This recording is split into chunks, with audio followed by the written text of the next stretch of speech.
మాది వరంగల్ అండి. పుట్టి పెరిగింది మొత్తం వరంగలే. నా స్కూలింగ్ కూడా అక్కడే అయింది. ఫాదర్ బిజినెస్ చేస్తారు, కన్స్ట్రక్షన్ బిల్డర్ అండి. Mother house wife. ఇంకా నాకు బ్రదర్ ఇప్పుడే ఎంబీఏ అయిపోయిందండి. ఇప్పుడే బిజినెస్లో జాయిన్ అవుదామని చూస్తున్నారు, నేర్చుకుంటున్నారు. నాది ఇంటర్ శ్రీ చైతన్య హైదరాబాద్లో అయింది. అది ఇంకా జైలే నాకు. నా వరకు జైలే. మా పేరెంట్స్ చాలా రేర్గా వచ్చేవాళ్ళు. ఏమో అక్కడ పెట్టిన వాళ్ళ స్ట్రిక్ట్నెస్కి మీరు ఈరోజు ఇంత పద్ధతిగా ఉన్నారేమో, ఏం తెలుసు. లేదు మ్యామ్, నాకు ఇంకా చెడ్డలు వాళ్ళు ఎక్కడన్నా వచ్చినాయంటే అవి అక్కడ వచ్చినాయి. వాళ్ళ పద్ధతులన్నీ ముందే ఉన్నాయి. ఓకే. అక్కడ నుంచి బిట్స్ పిలాని వెళ్ళాను మ్యామ్, రాజస్థాన్. ఇక్కడ మనకి ఎన్ఐటి వరంగల్లో వచ్చింది సేమ్ సీట్, సివిల్ ఇంజనీరింగే. కానీ చిన్నప్పటి నుంచి ఇక్కడే ఉన్నాను కదా, దూరం వెళ్తే ఎక్కువ మంది పరిచయం అవుతారు, బాగుంటుందని అక్కడికి వెళ్ళాను. దాని ఎఫెక్ట్ మ్యామ్ నాకు ఈ ఆల్రౌండర్ అన్ని స్కిల్స్ ఉండడం, లేకపోతే బాగా మాట్లాడగలగడం అనేది బిట్స్ పిలాని ఎఫెక్ట్. అక్కడ డైవర్స్ పీపుల్ కనిపించారు, చాలా డిఫరెంట్ బ్యాక్గ్రౌండ్స్ నుంచి, డిఫరెంట్ సిటీస్. ఒకళ్ళు బాంబే ముంబై నుంచి ఉంటే, ఇంకొక మంది మధ్యప్రదేశ్లో ఏదో మారుమూలు ఊరు నుంచి ఉండేవాళ్ళు. అంత డైవర్సిటీని చూసే వరకు నాకు బాగా అనిపించింది, బాగా నేర్చుకున్నాను. కానీ సివిల్స్ వైపు వస్తే నార్మల్ డిగ్రీ సరిపోతుంది కదా, మరీ సివిల్ ఇంజనీరింగ్ చేసి రావాలా మీరు ఇటువైపు? అనవసరంగా అదంతా ఫీజులు వేస్ట్, టైం వేస్ట్. మీకు ఎందుకు చేశారు అలాగా? అది నాది సగం తప్పు. అంటే మామూలుగా ఈ మన కింద సౌత్ ఇండియాది కూడా అదే అండి. ఎందుకంటే ఇంజనీర్ అవుతావా, డాక్టర్ అవుతావా, ఈ రెండే అడుగుతారు. డిగ్రీ చేస్తావా అని ఎవరు అడగరు. నేను ఇట్లా సివిల్ సర్వీసెస్కి చదివేటప్పుడు ఆర్ట్స్ సబ్జెక్ట్స్ సూపర్ ఉన్నాయి అనిపించింది. ఇంత బాగుంటాయి, ఎందుకు చదవరు అసలు, దీనిలో కూడా చాలా నాలెడ్జ్ ఉంది, మంచి క్రియేటివ్గా కూడా ఆలోచించవచ్చు ఆర్ట్స్ అయినా కూడా అనిపించింది. నేను ఎందుకు డిగ్రీ చేయలేదు అనిపించింది. కానీ అంతకుముందు మాత్రం ఇంకా మనకి ఇంజనీరింగ్, డాక్టర్లో నాకు కంఫర్టబుల్గా అనిపించింది ఇంజనీరింగ్. దానిలో కూడా ఇంకా మా ఫాదర్ బిల్డర్ అవ్వడం వల్ల నేను సివిల్ ఇంజనీరింగ్ తీసుకున్నాను. రైట్. వెనక అట్లా ఆ ట్రాక్ ఒకటి ఉంది కదా, మరి పెట్టుకోవాలి కదా మ్యామ్, ఇది రాకపోతే కష్టం కదా. సెకండ్. కానీ నిజంగా ఉండిందా ఇది రాకపోతే మనకు ఒక ప్లాన్ బి అనేది ఉండాలి అనేది ఉండడం కరెక్టేనా మీ ఉద్దేశ ప్రకారం? కరెక్టే అండి, ముందు నుంచి ఉన్నా పర్లేదు. అండ్ అటెంప్ట్స్ అయిపోయే కొద్దీ ఒక థర్డ్ అటెంప్ట్ తర్వాత పెట్టుకుంటే తప్పకుండా పెట్టుకోవాలి. ఎందుకంటే ఇది at the end of the day exam. మనకి ఎంత నాలెడ్జ్ ఉన్నా అన్ని ఫ్యాక్టర్స్ నేను చెప్పినట్టు కలిసి రాకపోతే ర్యాంక్ రాదు, మనం వెళ్ళలేము. కాబట్టి డెఫినెట్లీ మనం ఇలాంటి కాంపిటేటివ్ వరల్డ్లో సెకండ్ ఆప్షన్ అనేది పెట్టుకోవాలి. నేను ముందే అనుకున్నాను 3 అటెంప్ట్స్ 2025 వరకు రాద్దాము, వస్తుంది అనిపించింది. ఇన్ని అటెంప్ట్స్లో ఎందుకు రాదు, స్లోగా వచ్చినా వస్తుంది అనిపించింది. పోనీ రాకపోయినా సివిల్ ఇంజనీరింగ్లోనే మా ఫ్రెండ్స్, జూనియర్స్ చాలామంది మాస్టర్స్ చేయడానికి వెళ్ళారు వేరే కంట్రీస్లో. మంచి కంట్రీలో ఏదైనా సివిల్ ఇంజనీరింగ్ రికార్డ్ ఉన్న కంట్రీలో వెళ్ళి స్ట్రక్చరల్ ఇంజనీరింగ్ కానీ అలాంటిది ఏదైనా చేసి వచ్చి ఇంకా బిజినెస్నే కంటిన్యూ ఫార్వర్డ్ చేయాలి అనుకున్నాను. రీసెంట్గా నేను సివి ఆనంద్ గారిని కలిశాను, ఇంటర్వ్యూ అడగడం కోసం వాళ్ళ ఆఫీస్కి వెళ్ళాను. వాళ్ళ జూనియర్ అంటే వాళ్ళ బ్రదర్స్, చిన్న బ్రదర్ అంటే నమ్మేస్తారు మిమ్మల్ని చిన్న బ్రదర్ అంటే నమ్మేస్తారు. సివి ఆనంద్ గారు తమ్ముడు అంటే నమ్మేస్తారు మిమ్మల్ని. అలా ఉన్నారు మీ ఇద్దరు నిజంగా. సీనియర్ సివి ఆనంద్ గారు, జూనియర్ సివి ఆనంద్ గారు నట్టున్నారు మీరు నిజంగా. మీ వీడియోస్లో నాకు అదే అనిపించింది. చూసారా మీరు ఎప్పుడన్నా ఆయన్ని? చూశాను మ్యామ్. నేను ఢిల్లీలో ఉన్నప్పుడు నా రూమ్మేట్ సివి ఆనంద్ గారు ఫ్రెండ్స్ మ్యామ్. ఫ్రెండ్స్ అంటే ఏజ్ ఎక్కువ గ్యాపే, కానీ అప్పుడప్పుడు కాల్ చేసుకుంటూ ఉండేవాళ్ళు. మీదేంటి అసలు హాబీ కంప్యూటర్ గేమింగ్ అని విన్నాను, అవునండి? ఎలా అసలు బాబోయ్, ఏంటి అసలు ఇది కాంట్రాస్ట్ ఏంటంటున్నాను. కాలేజ్లో అలవాటు అయింది మ్యామ్ నాకు గేమింగ్ బాగా. మాకు బిట్స్ అవ్వడం వల్ల 0 అటెండెన్స్ పాలసీ ఉండేది. 0 అటెండెన్స్ ఉన్నా పర్లేదు, మనం దాన్ని బాగా ఉపయోగించుకొని రూమ్లోనే కూర్చొని రోజంతా గేమ్స్ ఆడేవాడిని. అలాంటి పిల్లాడు కూడా సివిల్ సర్వెంట్ అయ్యాడా? కానీ అప్పుడు మైండ్లో ఉండింది మ్యామ్ ఎప్పటికైనా సివిల్స్ అవ్వాలి అని, కానీ ముందు చదవలేదు. ఎందుకంటే నేను ఏ ఫేజ్ ఆఫ్ లైఫ్ని ఆ ఫేజ్లో అలా ఎంజాయ్ చేయాలనుకున్నాను.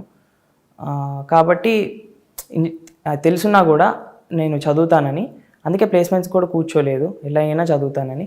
కానీ ఇంజనీరింగ్లో అది ఎట్లా ఎంజాయ్ చేయాలో అది అట్లనే చేశాను. కంప్యూటర్ గేమింగ్ ఉందండి, చాలా ఎక్కువ ఆడేవాడిని. ఎడిక్ట్ అని కూడా చెప్పొచ్చు, ఎవరు ఎడిక్ట్ అవ్వకండి. సో డిమోటివేట్ అయిన సందర్భంలో మిమ్మల్ని మీరు ఎలా మోటివేట్ అయ్యారు అంటే ఏం చెప్తారు? ఎందుకంటే లాంగ్ జర్నీ కదా, అది ఏదో 100 మీటర్స్ అయిపోయినట్టు కాదు, ఇట్స్ అ మ్యారథాన్. కరెక్ట్గా చెప్పాలంటే ఇంత 2 ఇయర్ జర్నీలో నాది నియర్లీ చాలాసార్లు అనిపించిందండి డిమోటివేటింగ్గా. ఎందుకంటే నాకు ఇంతకుముందు ఏ ఎగ్జామ్లో కానీ ఇంత బాగా పర్ఫామ్ చేసింది లేదు, పబ్లిక్ ఎగ్జామ్స్లో ఎస్పెషలీ. మనకు అసలు ఎలా వస్తుంది, 10 లక్షల మంది రాస్తే 1000 మందిని తీస్తారు, దానిలో అసలు మళ్ళీ ఐఏఎస్ ఎట్లా వస్తుంది అని చాలాసార్లు అనుకున్నాను. కానీ మంచి పియర్ గ్రూప్ ఉండడం ఇంపార్టెంట్ అండి మన చుట్టుపక్కల. అండ్ నా గోల్, నేను అసలు ఈ గోల్ ఎందుకు పెట్టుకున్నాను అది మైండ్లో తెచ్చుకునేవాడిని. అండ్ ఈ పాటలు ఉంటాయి మనకి, ధృవ సినిమాలో పాట, కొన్ని సినిమాలు ఇట్లా సివిల్ సర్వీసెస్కి సంబంధించి అవి చూసి మంచి మోటివేట్, గౌతమ్ ఎస్ఎస్సిలో లాస్ట్ క్లైమాక్స్ సీన్ ఇవి మళ్ళీ మళ్ళీ చూడడం ఎంత కాదన్నా నాకు కొంచెం మోటివేషన్ ఇచ్చేవి. కానీ మోటివేషన్ అనేది బర్స్ట్స్లో వస్తుంది, ఇప్పుడు వస్తుంది మళ్ళీ రేపు పొద్దునకు ఉండకపోవచ్చు. కానీ ఒక డిసిప్లిన్ రొటీన్ పెట్టుకుంటే ఆ డిసిప్లినే మనల్ని పుష్ చేస్తుంది. నేను అట్లా మన క్రికెటర్ విరాట్ కోహ్లీ గారిని ఇన్స్పిరేషన్గా తీసుకున్నాను ఈ విషయంలో. ఆయన ఇంత హైట్స్కి ఎదిగినా కూడా ప్రాక్టీస్కి అందరికంటే ఇంకో 2 hours ముందే వెళ్తారంట, అదొకటి. అండ్ ఇంకా ఫెయిల్యూర్ అయినా కూడా ఆయన ఆగరండి. సో అలాంటివన్నీ చూసి నాకు మన పని చేయడం వరకు మన బాధ్యత, తర్వాత రిజల్ట్ వదిలిపెట్టాలి అని అనుకునేవాడిని. ఇదే లైన్ భగవద్గీతలో ఉంటుంది. అండ్ నేను కాలేజ్లో భగవద్గీత కోర్స్ చేయడం కూడా నాకు యూజ్ అయింది. మీకు బాగా నచ్చిన పాయింట్ అంటే ఏం చెప్తారు భగవద్గీతలో? మిమ్మల్ని బాగా అట్రాక్ట్ చేసిన పాయింట్ అంటే? ఇదే అండి, అందరికీ చాలా డ్యూటీస్ ఉంటాయి. ఒక సన్గా డ్యూటీస్ ఉంటాయి, ఒక సొసైటీలో ఉన్నందుకు ఒక సిటిజన్ డ్యూటీస్ ఉంటాయి, మీరు ఏదైనా జాబ్ జాయిన్ అయితే ఆ డ్యూటీస్ ఉంటాయి. మన ఈ భూమి మీద ఉన్నప్పుడు మన డ్యూటీ ఆ డ్యూటీస్ని ఫుల్ఫిల్ చేయడమే కంప్లీట్గా, ఏమి రిజల్ట్ ఆలోచించకుండా. ఎందుకంటే రిజల్ట్ గురించి ఆలోచిస్తే మన పర్ఫార్మెన్స్ డౌన్ అయ్యే ఛాన్సే ఉంది. వర్క్ చేయడం వరకు మన పని, తర్వాత రిజల్ట్ ఇంకా దేవుడు చూసుకుంటాడు అనుకునేవాడిని. అందరు దేవుళ్ళకి కూడా మొక్కున్నానండి, starting from Hindu gods, Christian దగ్గరికి కూడా వెళ్ళింది మొత్తం A to Z. ఇప్పుడు మొక్కులు పెండింగ్ ఏమన్నా చెప్పరా ఇప్పుడు నాకు? ఉన్నాయి మ్యామ్, కొన్ని గుర్తులేవు అసలు. మేజర్వి చెప్పండి. మేజర్వి తిరుపతి వెళ్ళాలనుకున్నాను ఒకసారి కదా, కామన్ కదా మన వాళ్ళందరికీ. 2 సార్లు, ఒకసారి ఫ్యామిలీతోని ఒకసారి ఫ్రెండ్స్తోని. అచ్చా, ఓకే. ఇంకొకటి చిలుకూరు బాలాజీ టెంపుల్కి వెళ్దాం అనుకున్నాను, ఎందుకంటే రిజల్ట్ వచ్చి 2 days ముందు వెళ్ళొచ్చాను. అనుకుంటారు కదా వీసా గోడ్ అని, ఈ మధ్యలో యూపీఎస్సీకి షిఫ్ట్ అవుతున్నారంట. ఈ రోజు ప్రిలిమ్స్ రాసేవాడికి ఎంతమంది హాల్ టికెట్స్ దేవుడి దగ్గర పెట్టారో నాకు తెలుసు. అవునా, వెరీ వెరీ. ఇంకా షిరిడి ఉన్నట్టుంది, మా మమ్మీకి సాయిబాబా అంటే ఇష్టం, సో షిరిడి కూడా పెట్టుకున్నట్టున్నారు. ఓకే, దట్స్ రియలీ నైస్ అండి. So happy to see you. ఎందుకంటే మీలాంటి యంగ్స్టర్స్ నిజంగా యూపీఎస్సీలోకి సింగిల్ ఫస్ట్ అటెంప్ట్లో రావడం అనేది, ఇంత గ్రేట్ ఎఫర్ట్ పెట్టడం, ఇంత మెచ్యూరిటీతో ఉండడం అనేది సొసైటీకి చాలా మంచి జరుగుతుందని నమ్ముతాను నేనైతే. Thank you ma'am. నేను కూడా డెఫినెట్లీ ఈ ఆపర్చునిటీ ఇచ్చినందుకు I will want to take this forward. And నేను పెట్టుకున్న కొన్ని ఆస్పిరేషన్స్ అండ్ గోల్స్ ఉన్నాయి, ఆ డైరెక్షన్లో నేను డెఫినెట్లీ వర్క్ చేద్దాం అనుకుంటున్నాను, ఎన్ని హర్డల్స్ వచ్చినా కూడా. ఎందుకంటే ఒక్కొక్కరికి ఒక్కొక్క మోటివేషన్ ఉంటుంది.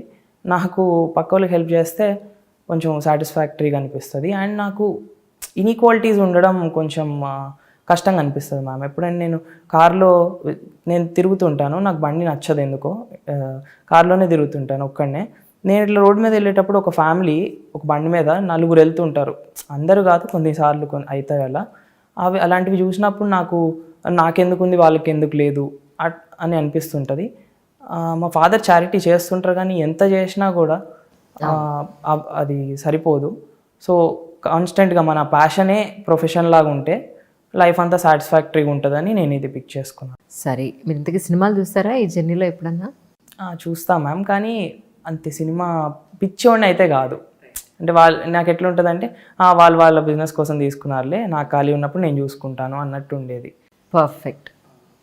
నాకు ఈ సినిమా వచ్చింది, ఎట్టి పరిస్థితుల్లో దీనికి వెళ్ళాలి ఫస్ట్ షోకి వెళ్ళిపోవాలనిపించలేదు అస్సలు లేదు.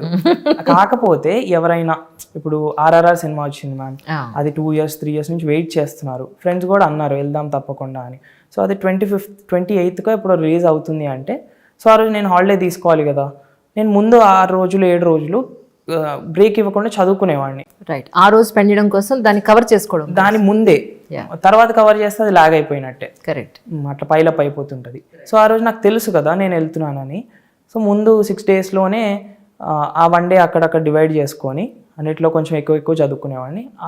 అలాంటి ప్లానింగే హెల్ప్ అవుతుంది మ్యామ్, లేకపోతే అలా పైలప్ అయిపోతూ ఉంటుంది. మా కజిన్ పెళ్ళి కూడా జరిగింది ప్రిలిమ్స్ ముందు, అటెండ్ అవ్వాలి తప్పదు. నాకు కూడా అటెండ్ అవ్వాలని ఉంది, నేను చిన్నప్పటి నుంచి అంత క్లోజ్గా అటెండ్ అవ్వలేదు. సో నేనేమైంది, డేట్స్ అన్నీ మనకు ముందే తెలుసండి. సో ముందే చదువుకున్నాను, ముందే చదువుకొని అక్కడ పెళ్లి కట్టిండి ఎంజాయ్ చేసినాం. అట్లా రెండు ఏది సాక్రిఫైస్ చేయకుండా అయింది. అంటారు కదా సోషల్ లైఫ్ సాక్రిఫైస్ చేయాలి, అది సాక్రిఫైస్ చేయాలి, ఇది ఇక్కడికి వెళ్ళకూడదు అని. సో ముందు ప్లానింగ్ ఉంటే ముందు కవర్ అయిపోతుందండి.